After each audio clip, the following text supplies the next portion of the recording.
avant tout propos, je voudrais d'abord vous dire merci pour l'invitation et également, en tout cas, vous encourager. Je suis très heureux de vous voir ici dans ce cadre avec cette initiative-là. Je sens qu'il y a beaucoup d'avenir, en tout cas, un avenir prometteur à votre niveau. Je suis Toba Chebro Ernest et je voudrais dire que je suis professeur de SVT au lycée moderne de Mbato depuis l'année 2005. Voilà. Depuis 2005, je suis en Mbato ici et j'ai la chance d'être l'un des petits doyens de l'établissement. Et Dieu m'a fait grâce d'encadrer plusieurs stagiaires. Et aujourd'hui, bon, c'est une joie pour moi d'être vraiment dans ce lycée-là. Plusieurs personnes m'ont conseillé de partir, peut-être après tant d'années, mais bon, je me sens à l'aise pour l'instant ici et je suis là.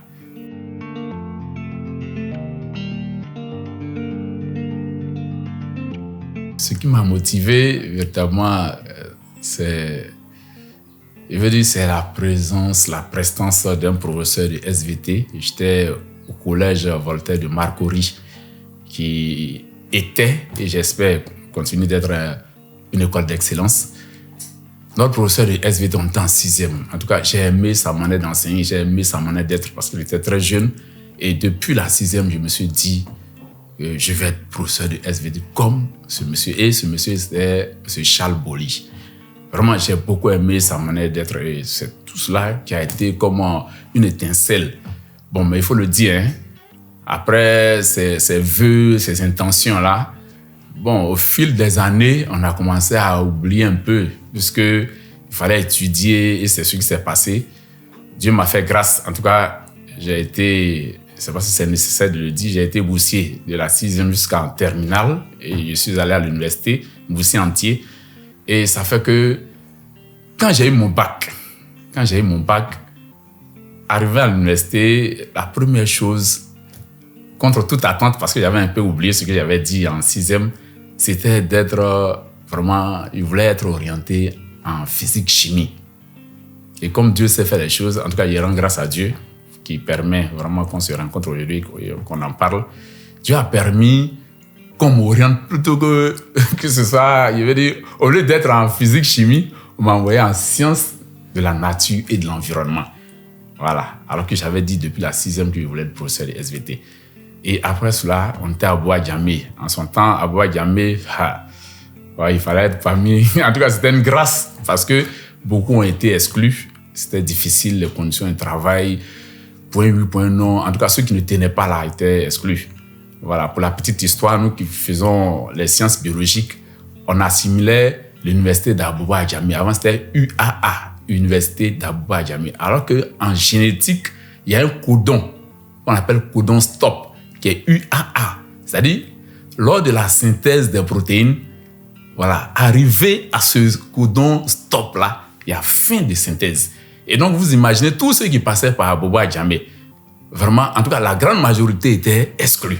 Donc, pour nous, on a fait le rapprochement. On a dit, Abouba-Djamé, c'est une université à part. Tu peux être excellent, mais arriver là-bas, là, tu t'arrêtes. Mais nous, Dieu nous a fait grâce. On est allé jusqu'en licence. Et puis, comme je l'ai dit là, l'intention d'être du professeur est revenue. Et j'ai présenté une équivalence. Ils allaient faire une licence encore d'enseignement à Cocody. Et là, après cela, on est allé en maîtrise biologie animale. On a profité pour présenter aussi le concours de l'ENS. Et bon, voilà. Et il fait partie de la promotion 2003-2005. Voilà. Et à la suite de notre formation à l'ENS, bon, là encore, il faut le dire, Dieu m'a fait grâce. J'étais parmi les meilleurs, puisque j'étais en 3e ou 4e comme ça. En tout cas, on avait envie de bosser, on avait envie de prouver quelque chose. Et ça, c'est vraiment important. Et peut-être c'est ce qui me caractérise un peu aujourd'hui. Il y a certains qui pensent qu'on est un peu difficile, dur dans le travail, mais c'est parce qu'on a bossé et on veut que nos élèves bossent. Voilà. Donc, c'est un peu dans ce sens-là. Et donc, après, vraiment, l'ENS, on a été parachuté ici. Voilà, donc, c'est mon premier poste. Et aujourd'hui, vraiment, je me sens bien ici.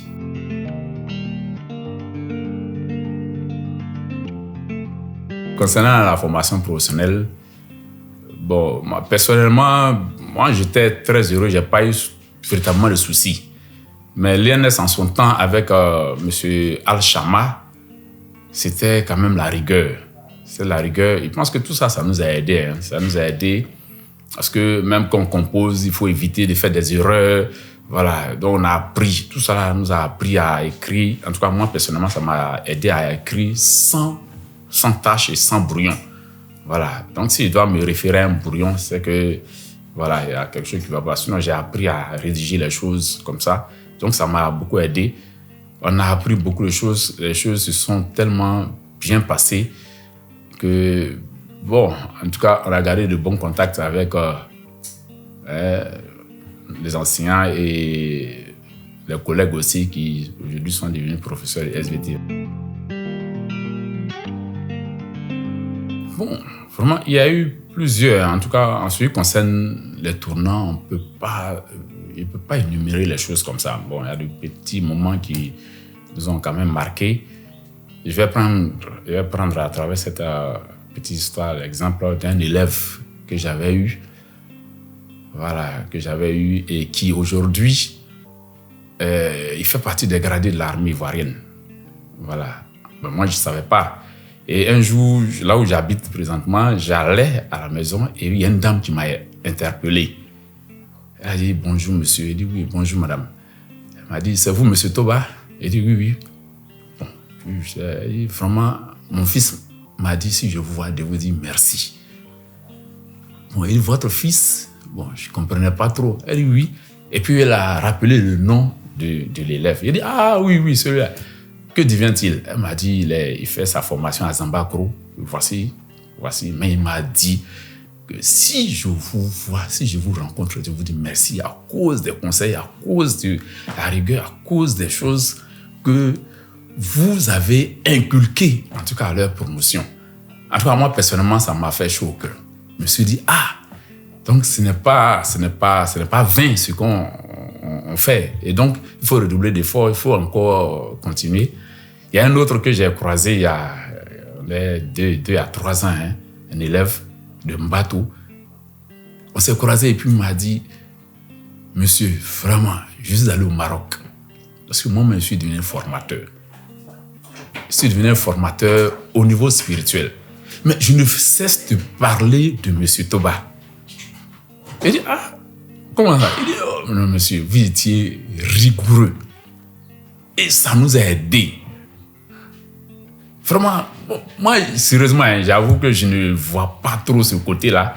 Mais bon, comme c'est l'image que les élèves envoient, donc, en tout cas, jusqu'à aujourd'hui, quand il me voit, il a beaucoup de respect. Et ce n'est pas le seul cas. Il y a plusieurs élèves comme ça qui sont devenus aujourd'hui soit sages-femmes, professeurs, etc. C'est le même témoignage. Hein.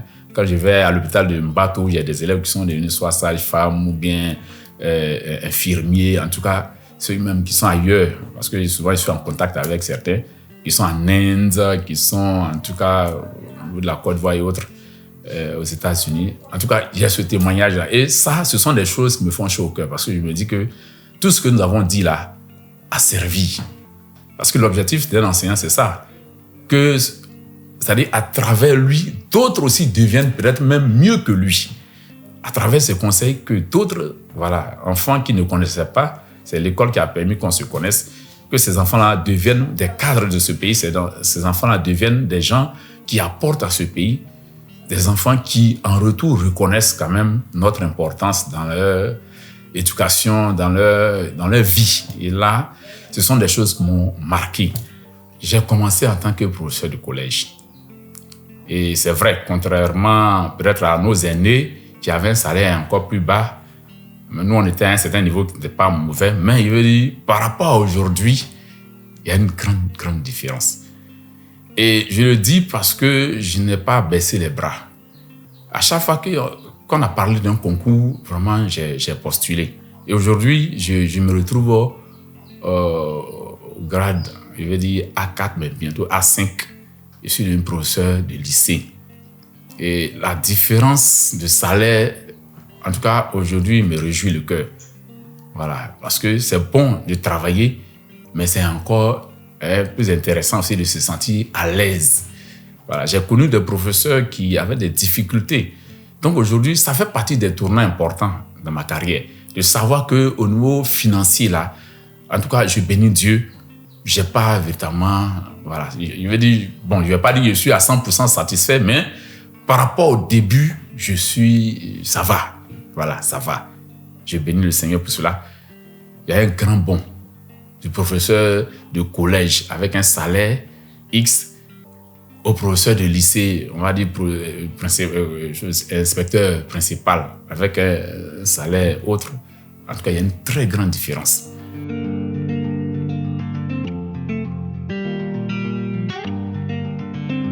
En sciences naturelles, véritablement, ouais, par rapport au début, lorsque nous arrivions ici, en tout cas, il y a un changement. Et malheureusement, dans le mauvais sens. Je dis cela parce que moi, quand j'arrivais en 2005, notre laboratoire, par exemple, était doté de certaines choses, de certains matériels qui nous permettaient, en tout cas, en tant que professeur, de nous épanouir. Voilà. On avait un projecteur, ou bien des projecteurs de diapo, des projecteurs, en tout cas, des rétroprojecteurs. On avait des microscopes. Donc, ça fait que pour chaque séance, ou même pour chaque cours, il y avait la possibilité de faire la pratique, ou bien d'expérimenter ce qu'on dit.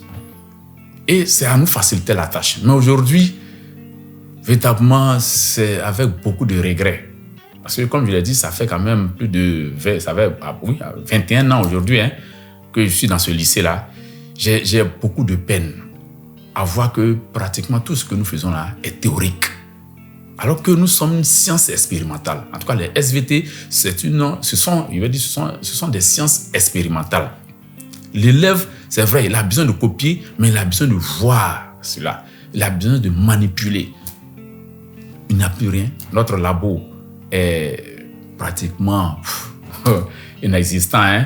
Voilà, les enfants, j'ai appris qu'ils sont allés casser, tout ça. Donc, ça fait que tout est théorique. Ça fait qu'aujourd'hui, là, la méthode réelle liée au SVT là n'est pas pratiquée.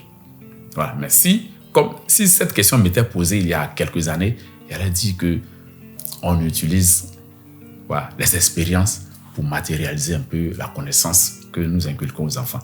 Mais malheureusement, nous sommes obligés de faire tout ce que les autres font. C'est-à-dire, c'est vrai, on essaie de motiver les enfants à travers le questionnement et autres, mais bon, c'est théorique. Tout est théorique et là, pour moi, c'est un grand regret. Parce que moi, j'ai utilisé tous ces appareils qu'on avait. En tout cas, même quand j'étais en stage, quand je suis arrivé, j'ai utilisé ces appareils. Que ce soit les microscopes, que ce soit le projecteur de diapo, les rétroprojecteurs, on mettait des écrans et ce qu'on dit là, on voit. Voilà. Quand on parle des microbes, par exemple, en 5e, voilà, on voit. On fait l'expérience, on prend un seau d'eau, on met de l'eau, plus des feuilles sèches, des feuilles fraîches, et on laisse en 2, 3, 4 jours, 5 jours maximum. On revient avec les enfants. Les enfants prennent une goutte de cette eau-là, ils mettent entre l'âme et la mer, on observe au microscope, ils voient des microbes. Et donc, quand on parle de microbes, l'enfant voit que, les microbes dont on parle, les voici, mais ils sont invisibles à l'œil nu. Avec le microscope, par exemple, on peut les voir. Ça donne un plus à notre enseignement. Malheureusement, en tout cas, je le dis encore, malheureusement, tout est devenu théorique. Et qu'est-ce qu'on fait? C'est vrai, on essaie d'appliquer la méthode qu'on nous donne, mais en sciences naturelles, là, véritablement, sans expérience, tout ce qu'on fait là, en tout cas, pour moi, ce n'est pas encore juste. Donc, je ne peux pas parler de véritable méthode, puisque aujourd'hui, on ne pratique pas ce qu'on nous a enseigné à l'ENS. Donc, c'est un peu ça. En tout cas, concernant les méthodes expérimentales.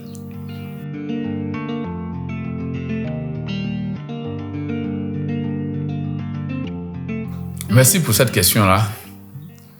Pour nous qui avons fait l'ancienne école, il faut qu'il y a une sorte de nostalgie. Nostalgie parce qu'on avait beaucoup de respect pour le maître. Je vous ai dit, c'est à partir d'un professeur de SVT que j'ai eu envie d'être professeur de SVT. parce que j'avais du respect pour mes enseignants. J'ai eu la chance d'être au collège Voltaire où j'avais vraiment des professeurs, en tout cas, il y avait plusieurs professeurs blancs européens. Et DAC, un professeur blanc, anglais, blanc, français. En tout cas, il y avait, voilà. Et donc, la mentalité là n'est pas pareille. On avait du respect pour nos enseignants. Mais aujourd'hui, vraiment, le premier défi, moi, il veut dire le plus important que je vois, c'est comment amener les enfants à avoir du respect pour l'enseignant.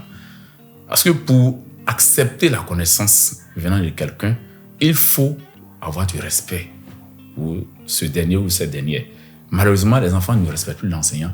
Et donc, ce qu'il dit là n'a plus trop d'importance. Voilà. Il y a, je crois, si je ne me trompe, Amadou Ampateba qui disait dans son livre Kaïdara, tu le sauras quand tu sauras que tu ne sais pas et que tu attendras de le savoir. Et une façon de parler de quoi? De l'humilité. Il faut s'abaisser pour qu'on t'inculque, on te dise, on te donne ce que tu ne sais pas. Mais tant que tu vas montrer que tu sais, tu ne sauras rien, puisque personne ne voudra t'enseigner ou bien te montrer quelque chose. Mais aujourd'hui, le comportement des enfants fait que l'enseignant n'arrive pas à se surpasser. Voilà. Peut-être, bon, ils ne sont pas nombreux, en tout cas ceux qui arrivent à se surpasser, ou bien ceux qui font un effort, puisqu'il y a toujours ce problème d'éducation, de manque de respect. Donc ça, c'est le premier défi. Voilà. Comment amener les enfants à avoir du respect? Et c'est dans le respect maintenant que la connaissance, que vraiment l'enseignement va passer. Donc ça, c'est mon premier défi. C'est un combat pour moi. Et puis, amener l'élève vraiment par mes conseils. Parce que là, il faut avouer ça. Je peux passer plusieurs minutes à donner des conseils aux enfants. Parce que je suis, comme tous les enseignants, je suis père de famille. Ça fait plaisir de voir son enfant réussir. Et donc, c'est un défi pour moi. Quel conseil donner? Comment amener l'enfant à changer d'attitude? Comment amener l'enfant à vraiment à comprendre l'importance des études? Voilà. Donc ça, ce sont les défis pour moi qui sont prioritaires. À partir de là, la seule récompense qu'on pourrait voir, c'est de constater ou bien de voir que nos enfants, nos élèves là ont réussi, ont émergé. Donc pour moi, ce sont les deux défis ou bien choses que je voudrais quand même souligner. Bien, c'est d'abord de faire la corrélation entre les SVT et la vie pratique, la vie de tous les jours. Parce que les SVT, ce n'est pas seulement les cours qu'on dispense, mais c'est en même temps, il veut dire ce que nous vivons tous les jours. Lorsqu'on parle de maladie, ouais, ce n'est pas seulement ce qu'on note dans le cahier. Voilà, il y a ce qu'on apprend. Lorsqu'on parle de reproduction humaine par rapport aux grossesses, vous voyez qu'aujourd'hui, on parle de grossesse précoce. Mais il veut dire que les SVT sont liés à la vie de tous les jours des élèves. Et donc, voilà, c'est vraiment important. Pour nous, lorsque j'arrive à amener les élèves, c'est-à-dire à faire la jonction entre les SVT et leur propre vie, je pense que ça les motive. Ça fait que ça... Je veux aussi dire merci à notre Seigneur, en tout cas à mon cours. Là. Ceux qui tirent cours, on les compte du bout des doigts. Ils ont envie de venir. Les élèves, vraiment, excusez-moi, ce n'est pas de l'orgueil, mais c'est ce que je vois. Il y a des collègues, même quand ils viennent me dire ça. En tout cas, les élèves sont motivés, ils viennent à mon cours, ils n'aiment pas tirer le cours parce que Dieu m'a fait grâce. J'arrive à parler de SVT, mais en même temps à faire le rapprochement avec la vie de tous les jours. Et donc, ils sentent l'intérêt de suivre parce qu'ils vont apprendre quelque chose. Voilà. Donc, c'est un peu ça pour moi. Bien, le rôle que je pourrais jouer, c'est de les amener à comprendre que les sciences sont importantes. Voilà, les sciences sont tellement importantes. Parce qu'aujourd'hui, on parle de IA. Aujourd'hui, on parle de quoi? De OGM, voilà, organismes génétiquement modifiés parce qu'on veut nourrir toute la planète. Donc, on voit qu'à travers la science, il y a tellement de possibilités. Tellement de possibilités. Et donc, pour moi, c'est d'amener ces enfants-là à comprendre l'importance des sciences même dans la vie de tous les jours. Voilà. Dans la résolution des problèmes, que ce soit au niveau national, au niveau mondial. En tout cas, c'est un peu ça. C'est un peu ça à travers les conseils qu'on donne, à travers vraiment les remarques qu'on leur fait. En tout cas, c'est ce que j'ai fait et je pense que les enfants vraiment, bon, en tout cas, me le rendent bien parce que, comme je le disais là, ils aiment, ils sont présents. En tout cas, ceux qui ne sont pas là, ceux qui ne viennent pas, certainement qu'ils ont un problème de santé. Sinon, pratiquement tous sont là quand je fais cours. Et ça, c'est déjà important pour moi. Le conseil que je pourrais donner aux enseignants, c'est d'être résilient. Vous voyez, ce métier-là n'est pas facile. Hein? Il y a beaucoup de difficultés. Aujourd'hui, on se plaint des salaires, voilà, des conditions de travail, tout cela. Mais il faut tenir. Il ne faut pas abandonner. C'est une grâce d'être, il veut dire, parmi tous ceux qui postulent au concours, d'être parmi ceux qui ont été retenus comme enseignants. Et donc, vraiment, le faire bien là, ça donne de la joie. Moi qui suis chrétien, ce que j'ai compris, la Bible dit que le cœur joyeux est un remède. C'est-à-dire quand tu fais quelque chose même avec joie, là, tu es en train de contribuer à ta guérison. Parce que je ne connais pas le type de problème de santé, le type de problème de santé, ça il faut le dire, que l'enseignant a. Mais le fait de faire les choses avec joie, là, ça contribue à sa bonne santé. Donc il faut le faire avec joie, malgré les difficultés qu'on a. Et puis maintenant, en tout cas, il faut profiter des opportunités que l'État nous donne. Quand il y a un concours qui est lancé, il faut abandonner des raisonnements qui n'ont rien à voir avec l'éducation nationale. Et puis, il faut présenter ces concours-là. On ne sait jamais. L'essentiel, c'est d'avancer. Donc, vraiment, c'est un peu ce que je vais dire aux enseignants. Aux élèves, je veux les encourager à avoir beaucoup de respect pour leurs parents. Normalement, même avant de quitter la maison familiale, il faut dire à ton papa, il faut dire à ta maman. En tout cas, il faut dire au tuteur chez qui on vit, papa, maman, tonton, etc., que je vais à l'école. Souvent, quand ce sont des parents avec qui vraiment les choses, il faut dire, papa, bénis-moi pour cette journée-là. Voilà, il faut me bénir pour que les choses marchent. Les enfants ne savent pas. Les élèves aujourd'hui ne savent pas faire ça. Voilà, ils n'ont pas de respect pour leurs parents, alors que c'est important que ton père, ta mère te bénissent.